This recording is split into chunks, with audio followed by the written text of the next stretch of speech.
The Galactic Consortium had spent over 10,000 years exploring the universe and cataloging every sentient species they encountered. And in all that time, they had developed a very precise system for classifying the danger level of each new civilization they discovered.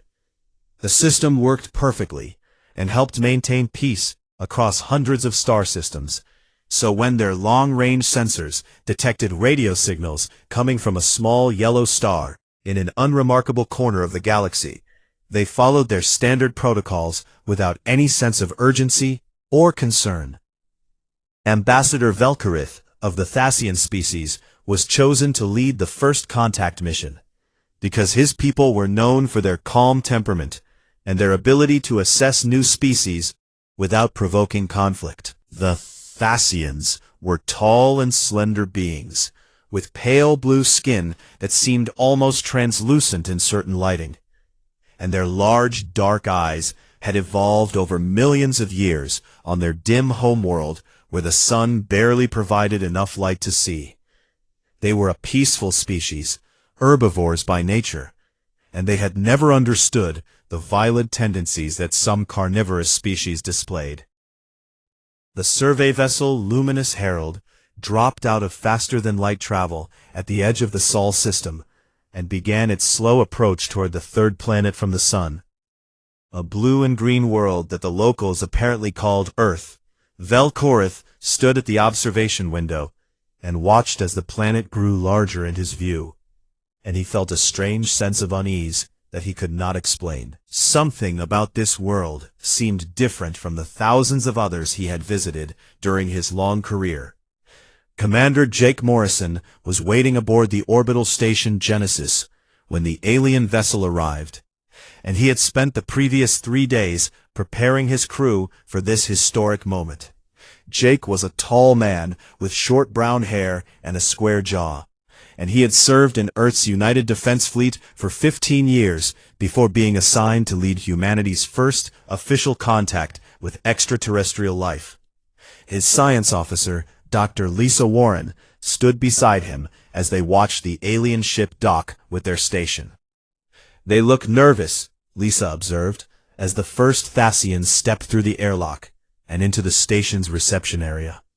Jake nodded and stepped forward with his hand extended in the traditional human greeting, and he noticed immediately how the alien ambassador flinched backward at the gesture. He lowered his hand slowly and offered what he hoped was a friendly smile instead. "Welcome to Genesis Station," Jake said through the translation device that had been prepared based on intercepted alien communications. "I am Commander Jake Morrison, and we are honored to meet representatives of the Galactic Consortium." Velkarith recovered his composure and performed a slight bow that seemed to be the Thasian equivalent of a greeting. But his large eyes kept darting around the room, taking in every detail of the humans present. There were 6 humans in total, and every single one of them made Velkarith deeply uncomfortable in ways he struggled to articulate. "Your eyes," Velkarith finally said after a long moment of silence. "They face forward, both of them together, focused on a single point ahead of you."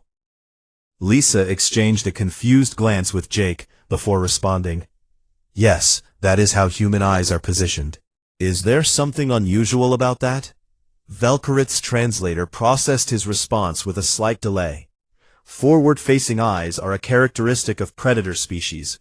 Prey animals have eyes on the sides of their heads, so they can watch for danger from all directions, but hunters need depth perception to track and capture their targets." The humans in the room seemed surprised by this observation, and Jake let out a small laugh that made Velkarith step backward involuntarily. The sound was sharp and sudden, and the Thasian ambassador could not determine whether it indicated aggression or amusement. "I suppose we never thought about it that way," Jake admitted, "but you are correct that our ancestors were hunters. Humans are omnivores, which means we eat both plants and meat." Velkarith felt his secondary heart begin to beat faster, and he made a mental note to include this information in his official report. The consortium had encountered predator species before, and they were always more difficult to integrate into galactic society. They tended toward violence and aggression, and they often could not resist the urge to dominate or consume weaker species. Over the next several hours, the Thasian delegation toured the station and met with various human representatives. And with each passing moment, Velkorith became more convinced that humanity posed a significant threat to galactic peace. He observed the way humans moved through their environment with a confident and purposeful stride, always aware of their surroundings, and always ready to react to sudden changes. Their teeth included sharp canines designed for tearing meat, and their hands could form fists that were clearly evolved for combat. Dr. Lisa Warren tried to explain that modern humans rarely engaged in hunting, and that their society had moved beyond violence as a primary means of conflict resolution. But Velkorith found her words difficult to believe. He can see the predator lurking behind her polite smile and her gentle tone, and he wondered how long it would take before humanity revealed its true nature to the galaxy. When the Thasian delegation returned to their vessel at the end of the visit, Velkorith immediately began composing his assessment report for the Consortium High Council. He wrote that humanity was a Category 4 predator species, dangerous and unpredictable, barely civilized enough for limited galactic integration. He recommended strict observation protocols and constant tracking of all human vessels. He suggested that trade agreements should be signed with extreme caution, and that diplomatic relations should remain formal and distant. The High Council accepted his recommendations without debate, and humanity found itself labeled as one of the most dangerous new species to join the galactic community in centuries. For the next 3 years, the galaxy watched humanity like one might watch a wild animal that had been allowed into a crowded room. Every human vessel was tracked by consortium sensors. Every human diplomatic mission was accompanied by armed escorts. And every trade negotiation was conducted with multiple layers of security protocols designed to protect the other parties from potential human aggression. The humans seemed to find the whole situation somewhat amusing, which only made the other species more nervous. What kind of predator laughed when it was surrounded by those who feared it? And what did that laughter mean for the future of galactic relations? Jake Morrison often wondered if the consortium would ever see past their fear and recognize that humanity had no desire to conquer or consume other species. But he also understood that fear was a powerful force that could not be easily overcome. The galaxy had decided that humans were dangerous, and changing that perception would require something extraordinary. Nobody could have predicted what that something would turn out to be, or how completely it would transform the way the universe viewed the strange predators from the small blue planet called Earth. 3 years after first contact, a young Thasian scholar named Mirathex applied for permission to travel to Earth and conduct a research study on human predatory behavior. Her application was initially rejected by the consortium's safety board, but she argued that understanding humanity's hunting instincts was essential for predicting and preventing future aggression. If the galaxy was going to share space with these dangerous creatures, she reasoned, then someone needed to study them properly and learn what made them so threatening. The safety board eventually agreed, and Mirathex was granted a 6-month research visa, along with a small documentary crew consisting of 2 camera operators and 1 security officer. They arrived on Earth in the early spring, and were immediately struck by how different this world was from their own. The sun was bright and warm. The sky was a brilliant blue. And everywhere they looked, there were signs of life thriving in ways that seemed almost chaotic compared to the carefully managed ecosystems of their homeworld. Mirathex's human liaison was a wildlife biologist named Daniel Cooper, who worked for an organization dedicated to studying and protecting Earth's animal species. Daniel was a friendly man in his middle years, with warm brown eyes, and an easy laugh that no longer startled Mirathex the way human laughter had once startled Ambassador Velkorith. She had prepared herself for human expressions and mannerisms before arriving, though she still found their constant smiling somewhat unnerving. "So, you want to study human predators," Daniel said, as he drove their vehicle through a sprawling city toward the research facility where Mirathex would be based. "I can definitely show you some hunting practices and explain how our ancestors lived, but I have to say that most modern humans do not hunt for survival anymore. We get our food from farms and stores." Mirathex made a note on her recording device and asked, "Then how do you satisfy your predatory instincts if you no longer hunt?" Daniel seemed amused by the question, and he took a moment to consider his answer before responding. "I am not sure we have predatory instincts in the way you imagine. Humans are certainly capable of violence, and we have a complicated history with war and conflict, but most of us prefer peaceful lives.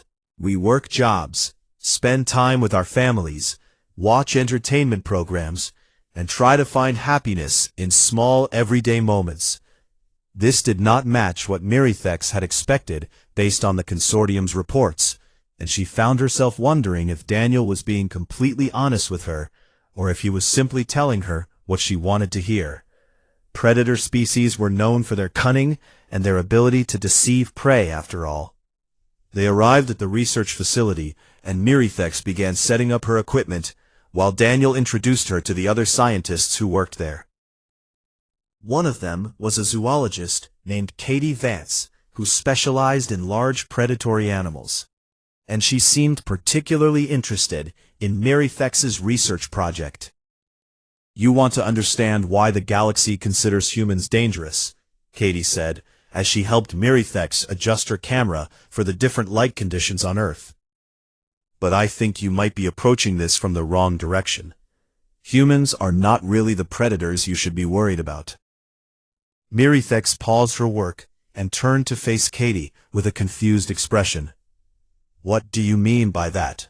"The consortium classified humanity as a Category 4 predator species based on your physical characteristics and evolutionary history." Katie and Daniel exchanged a look that Mirathex could not interpret, and then Katie sat down across from the Thasian scholar and began to explain something that would change everything Mirathex thought she knew about Earth. "Humans evolved on this planet alongside thousands of other species," Katie began, "and many of those species were far more dangerous than we ever were. We are not the fastest runners, we are not the strongest fighters, and we do not have the deadliest weapons built into our bodies. What we have is intelligence and the ability to work together in groups, and we needed those traits because our world was trying to kill us from the moment our species first appeared." Mirathex felt a strange sensation in her chest that she recognized as fear, though she did not understand why Katie's words were affecting her so strongly. "Are you saying that there are creatures on this planet more dangerous than humans?" Daniel nodded, and his expression became serious in a way that Mirathex had not seen before. "Earth is home to some of the most efficient killing machines that evolution has ever produced. We have animals that can run faster than any vehicle from your homeworld, animals with jaws strong enough to crush metal, animals with venom that can kill in seconds, and animals that hunt in coordinated packs using strategies that would impress any military commander. And you live among these creatures?" Mirathex asked, her voice barely above a whisper. "We always have," Katie replied. "Our ancestors did not have the luxury of avoiding predators. They had to share the world with lions and tigers and bears, with wolves and crocodiles and sharks. They watched their children get taken by leopards in the night. They saw their friends dragged into rivers by massive reptiles, and they found ways to survive anyway." Mirathex sat in stunned silence as she tried to process this information. The consortium had studied thousands of worlds across the galaxy, and most of them had relatively simple ecosystems, where the sentient species had evolved without significant competition from other predators. The idea that a thinking species could emerge on a world filled with deadly hunters was almost impossible to imagine. "I need to see them," Miratex finally said. "I need to document these creatures for my research. Will you take me to where they live?" Daniel and Katie agreed to help her, and they began planning an expedition that would take Miratex to some of the most dangerous places on Earth.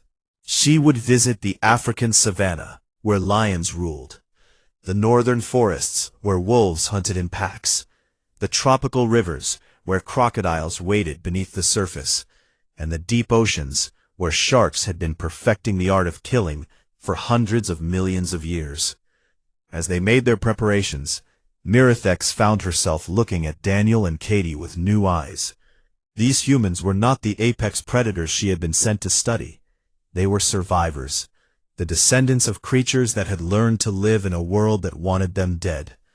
And she was about to discover just how dangerous that world truly was. The expedition began in East Africa, on a vast grassland called the Serengeti, and Miratex watched from inside a reinforced vehicle as the sun rose over a landscape that seemed to stretch forever in every direction.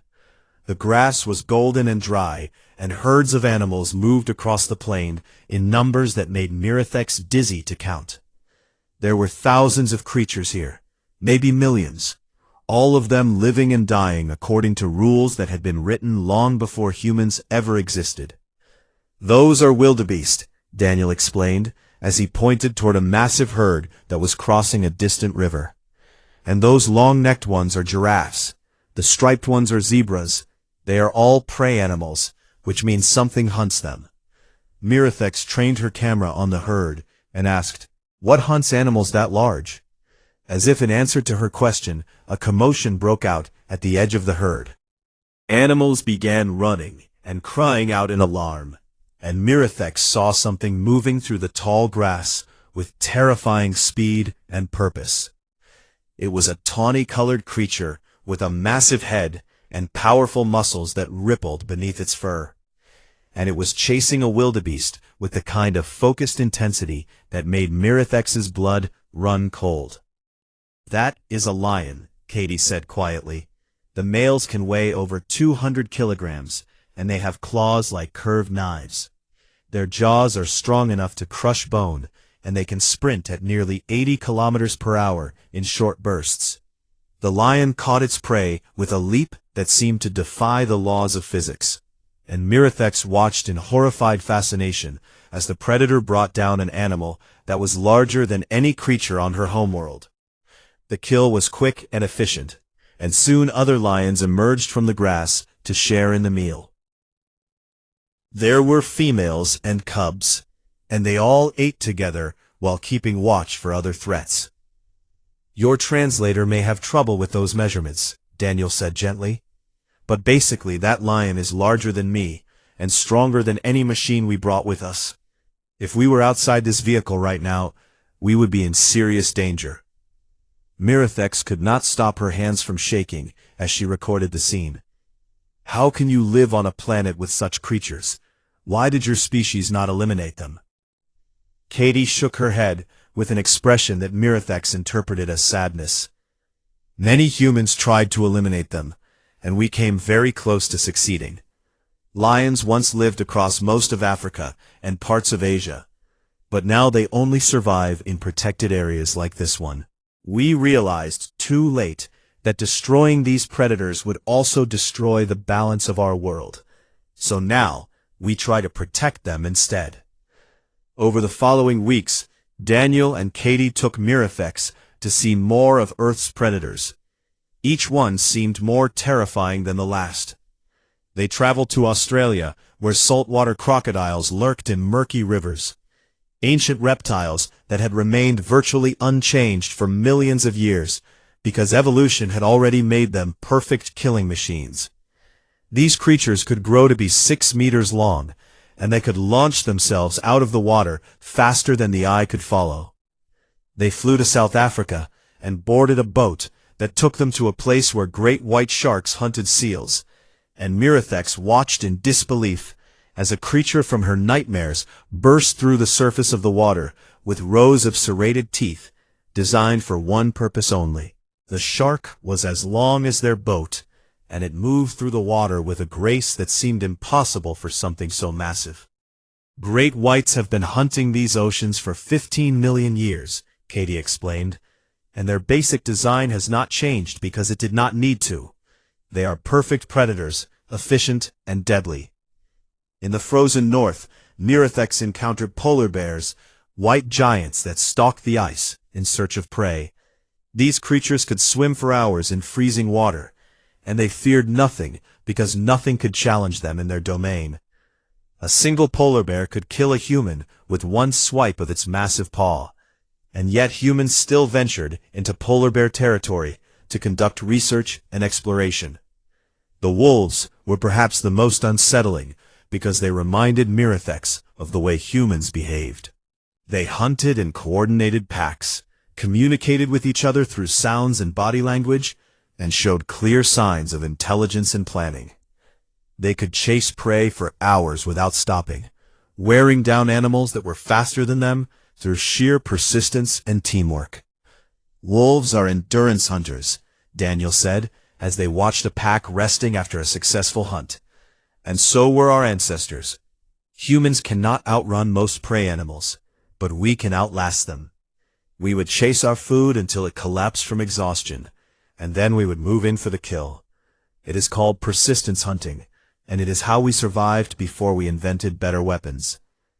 Mirathex turned to look at Daniel with a new understanding forming in her mind. You were not the hunters. You were the survivors. Daniel nodded slowly. Humans evolved to run and walk and think. We needed those abilities, because everything else on this planet was trying to eat us. The lions, the wolves, the bears, the crocodiles, the sharks, they were all here first.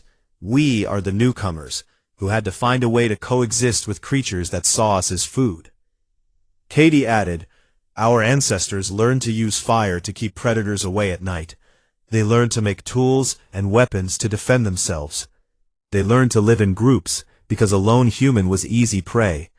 Every adaptation that makes us human was a response to the dangers of our world. Mirathex sat in silence for a long time as she reviewed the footage she had collected. She had come to Earth expecting to document a dangerous predator species, but instead, she had discovered something far more significant. Humans were not the monsters the galaxy feared. They were the survivors of a world filled with monsters. And that realization would change everything. Mirathex spent 3 months editing her documentary, and she chose to call it Death World Earth, because that was the only honest description of what she had witnessed. The footage showed lions bringing down prey with brutal efficiency, crocodiles dragging animals beneath the water to drown them, sharks hunting with cold and calculating precision, wolves running their targets to exhaustion, and polar bears ruling over frozen wastelands where nothing else dared to challenge them. But the documentary also showed something else. Something that Mirathex had not expected to find when she first traveled to Earth. It showed humans walking among these creatures without fear, studying them with curiosity instead of hatred, and working to protect them from extinction. It showed Daniel Cooper reaching out to touch a sedated lion during a research operation. It showed Katie Vance diving into shark-infested waters with only a thin metal cage for protection. And it showed countless other humans who had dedicated their lives to understanding and preserving the very predators that had once hunted their ancestors. When the documentary was released to the Galactic Consortium's information network, it spread faster than any content in recorded history. Species that had feared humanity now watched in horrified fascination as the footage revealed the true nature of the planet called Earth. They saw creatures that made humans look small and weak by comparison. Monsters that could kill with a single bite, or a single strike, or a single moment of inattention. The consortium's communication channels exploded with discussions and debates about what this new information meant for galactic relations. Some species argued that Earth should be quarantined entirely, sealed off from the rest of the galaxy, so that its dangerous fauna could never escape to threaten other worlds. Others argued that humanity deserved respect for surviving such a hostile environment, and that perhaps the galaxy had judged them too quickly. Ambassador Velkarith watched the documentary alone in his quarters aboard the Luminous Herald, and he felt a deep sense of shame as he realized how badly he had misunderstood humanity during first contact. He had seen their forward-facing eyes, their sharp teeth, and their confident movements, and he had assumed they were predators of the worst kind. He had never considered that those same traits might be the adaptations of a prey species that had learned to fight back. The Consortium High Council convened an emergency session to discuss the implications of Mirithex's documentary, and representatives from hundreds of species gathered in the Great Assembly Hall on the capital world. Ambassador Velkarith was asked to speak first because he had been responsible for humanity's original classification. 3 years ago, I stood before this council and recommended that humanity be classified as a Category 4 predator species, Velkarith began, his voice carrying a weight of regret that everyone present could hear. I based that recommendation on their physical characteristics and their evolutionary history, but I failed to understand the context in which those characteristics developed. He activated a holographic display that showed footage from Mirithex's documentary, images of lions and tigers and bears that made the assembled delegates gasp and recoil in their seats. Humans are not the apex predators of their world, Velkarith continued. They are survivors of a death world, a planet so hostile that simply reaching sentience required them to outlast and outthink and outcompete creatures specifically designed by evolution to kill them. Their forward-facing eyes are not the eyes of a hunter. They are the eyes of a creature that needed to see danger coming. Their teeth and their fists and their persistence are not weapons of aggression. They are tools of survival. The council chamber fell silent as the delegates processed this information, and many of them looked at each other with expressions of disbelief and wonder. They had all been taught that predator species were dangerous and that prey species were safe, but humanity did not fit neatly into either category. Commander Nathan Price of Earth's Diplomatic Corps had been invited to address the council, and he stood slowly as Velkarith finished speaking. Nathan was a calm and steady man who had served in Earth's military before transitioning to diplomatic work, and he had the kind of quiet confidence that came from knowing exactly who he was and what he was capable of. The galaxy has spent 3 years treating my species like dangerous animals, Nathan said, his voice clear and strong. And I understand why you did that. You saw our physical features, and you made assumptions based on the species you had encountered before. But humans are not like anything you have encountered before. He gestured toward the holographic display, and new footage began to play, showing humans living their daily lives on Earth. Children playing in parks, families sharing meals, scientists working together to solve problems, artists creating beautiful things, and ordinary people helping strangers in moments of need. We evolved on a planet that was trying to kill us from the very beginning, Nathan continued, and we did not survive by being the strongest, or the fastest, or the deadliest. We survived by working together, by protecting each other, by refusing to give up even when the odds were against us. Those same instincts that helped us survive Earth now drive us to explore the galaxy and seek connections with other species.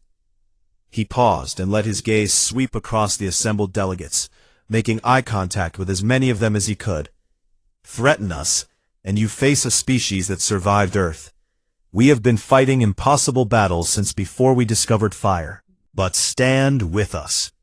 Offer us friendship instead of fear, and you gain allies who will protect you with the same determination that protected our own ancestors from the predators of our world. The council debated for 3 days before reaching a decision, and when the vote was finally counted, the result was unanimous. Earth was formally reclassified as a Category 7 death world, the highest rating ever assigned to any planet in the consortium's records. Humanity was redesignated, not as predators, but as persistent survivors, a species that had outlasted everything their hostile homeworld had thrown at them. Trade restrictions were lifted immediately, diplomatic relations began to warm, and species that had previously avoided humans started seeking them out as potential allies and partners. A human security team could handle any threat, the reasoning went, because they had grown up on a world full of threats. A human problem solver could find a way through any challenge, because their species had been overcoming impossible challenges for millions of years. The galaxy had finally begun to understand what humanity really was, and the universe would never be the same. 5 years had passed since Mirithex's documentary changed the way the galaxy viewed humanity, and in that time, the universe had transformed in ways that no one could have predicted. Human ambassadors were now welcomed on worlds that had once refused to even acknowledge their existence. Human traders moved freely through shipping lanes that had been closed to them for years, and human scientists worked alongside researchers from dozens of species to solve problems that had seemed impossible before. Mirithex had chosen to remain on Earth after her documentary was completed, and she had become one of the galaxy's foremost experts on human culture and behavior. She lived in a small town in the mountains of Montana, where the air was clean and the sky seemed to go on forever. And she had made friends with the humans who lived there. They had welcomed her into their community with the same warmth and acceptance that she had come to recognize as a fundamental part of human nature. On this particular morning, Mirithex sat in a small cafe with Daniel Cooper and Katie Vance, watching through the window as snow fell gently on the distant peaks. They had remained close friends throughout the years, and they often gathered to share meals and conversation, just like humans had been doing with their companions since the beginning of their history.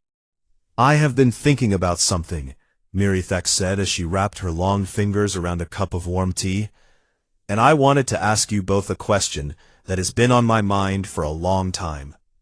Daniel and Katie exchanged a glance, and then turned their attention to their Thasian friend with expressions of genuine interest and curiosity.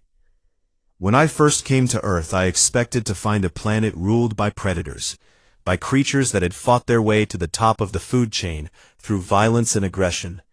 Instead, I found humans, a species that survives through cooperation and determination, a species that smiles even when facing impossible challenges. I understand now why humans smile with their teeth showing, why they laugh in moments of tension, why they find joy in small and simple things." She paused and looked out the window at the falling snow, gathering her thoughts before continuing. "It is not the expression of predators showing their weapons to intimidate others. It is the expression of a species that learned joy was necessary for survival. Your ancestors faced death every day. They lost friends and family to creatures they could not hope to defeat. And yet they found reasons to be happy anyway. They found reasons to keep living and keep trying." Katie reached across the table and placed her hand gently on Mirithex's arm, a gesture of comfort and connection that had once seemed strange to the Thasian, but now felt as natural as breathing. "That is one way to put it," Katie said with a soft laugh. "We cannot change the world we were born on, but we can choose how we respond to it. Our ancestors chose to find happiness wherever they could, and that choice became part of who we are." Daniel raised his coffee cup in a gesture that Mirithex had learned was called a toast, a way of marking important moments and celebrating shared connections. She had adopted the practice herself during her time on Earth, and she found it deeply meaningful. "To Earth," Daniel said, "the planet that made us tough enough to reach the stars." Mirithex raised her own cup of tea and added her voice to the toast. "To humanity, the species that walked beside monsters and never stopped walking." Katie completed the circle by adding, "And to friends from other worlds who helped us understand ourselves better than we ever could alone." They drank together in comfortable silence, watching the snow continue to fall on the mountains that had once been home to grizzly bears and mountain lions and wolves. Those creatures still lived in the wilderness beyond the town, still hunted and survived according to rules that had been written millions of years ago, still reminded humanity of where they came from and what they had overcome.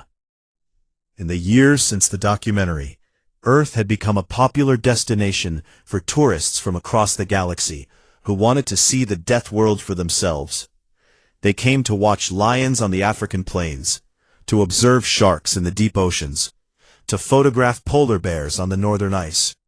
They came to understand why humans were the way they were. And they left with a new appreciation for the strange and wonderful species that had emerged from such a hostile environment. Human security teams were now in high demand throughout the consortium, hired to protect diplomats and traders and researchers in dangerous situations. The reasoning was simple. If you needed someone to face an unknown threat, you wanted someone whose ancestors had spent millions of years facing unknown threats every single day.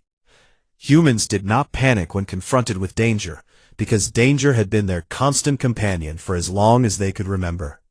Human problem solvers were equally valuable, because they brought a unique perspective to challenges that other species found insurmountable.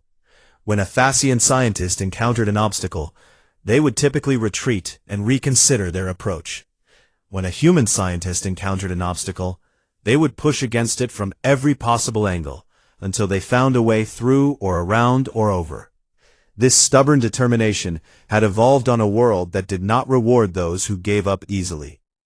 But perhaps the most significant change was in the way other species viewed their relationship with humanity. They no longer saw humans as potential threats to be contained and controlled, but as potential allies and friends who would stand beside them in times of need. They understood that humans protected those they cared about with the same fierce determination that had protected their ancestors from the predators of Earth. Mirifex looked at her human friends and felt a warmth in her chest that she had come to recognize as love, the deep and abiding connection that formed between beings who truly understood and accepted each other.